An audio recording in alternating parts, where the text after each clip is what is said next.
Magandang araw po sa inyo. Ito po yung aming pong natapos na PVC wall.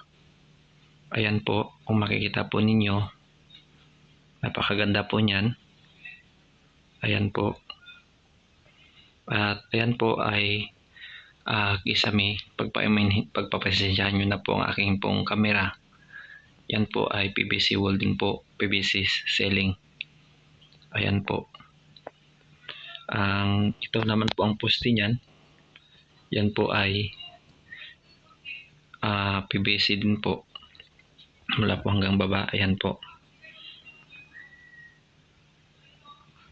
Panoorin nyo na lang po ng husto kung inyo pong magugustuhan itong aming pong ginawa. Ayan po. Yan pong pintuan, nilagyan po namin ng molding yan. Ayan po. Ito. Hindi po namin pinako yan. Nilagyan lang po namin ng power band pandikit. No nail na po. Ayan po. Ayan.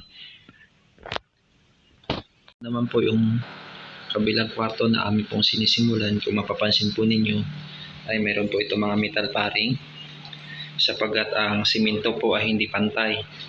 At ito pong metal paring, ayan po, ginawan po namin yan ng brace para ho matibay. Ayan po yan. At paikot po yan dahil yan po ay simento lamang po. Ayan po. At yan pong bintanang kabila, tatabunan na po namin yan. At yan po, nagsimula na rin po kami sa ceiling. Ayan. Hindi na po namin na-detalye yan lahat. At ito po yung aming gagamitin ng mga PVC wall. Ito po. Kompleto na po yan.